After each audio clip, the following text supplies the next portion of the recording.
Vai. Aí você faz assim, tá? Eu acho que você não colocou pra programar, porque da hora que você veio aqui foi rapidinho e eu acho que já bateu a foto, tá? E eu acho que tá filmando. Ah, é? Ah, que legal. Vou te ensinar a fazer porque você não sabe fazer brigadeiro, viu? José, ela está me ensinando a fazer brigadeiro. Vamos ver. O que vai virar isso aí? Isso é comida pra não ter colher. Só isso aqui. Nem relou.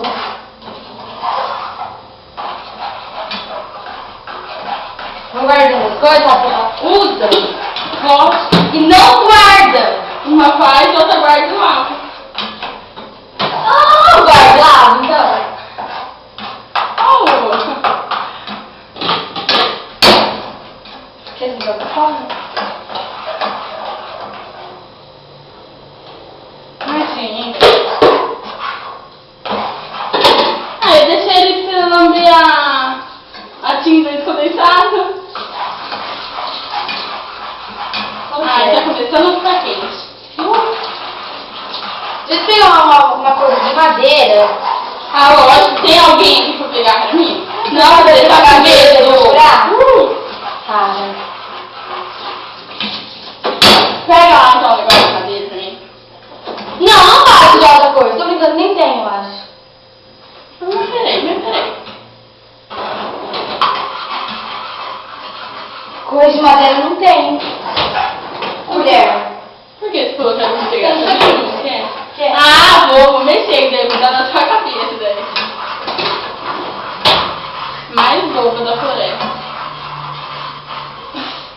Olha, Carla. Tá vendo? Ela colocou lá em rede nacional. Oh, ela não usou o meu cabelo. Direito comentado? Eu faço isso, ela briga comigo.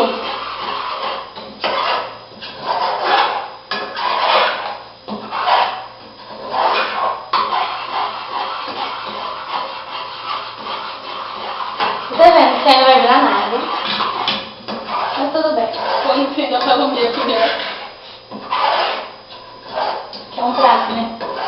Não! Nossa, um prato? Pra que um prato? Ju! Manda um arzinho pra ela. O que é, Rafaela? Amanda. Gente, o cabelo! Vem cá. Cabelo. Vem cá. Em rede nacional, tá? Não, eu vou aparecer aqui pra dar um arzinho. Vem cá mostrar esse blusão lindo que eu fiz. Dá um oizinho lá. Dá um oi. Manda beijo. Ê! Ô, cara, não quer pegar teu jogo o quê?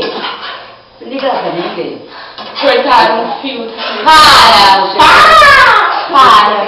Não, vai lá pra mim. Depois eu vou, peraí. Depois acaba na... Não acaba, ó. São 4 horas ainda. Começa 4h30. Filha, dona Concinha, ela tá entrando assim, ó. Eu tô ficando com medo de ir lá na sala sozinha. Olha, quanto você pôs aí, Breno? Uma lata de leite condensado. Tá gostoso também. Eu nem sei se tá gravando ainda. Tá acabando a pilha. Você quer que coloque? Cheio de graça. Ó, eu vou desligar porque tá acabando a pilha. Tchau pra você.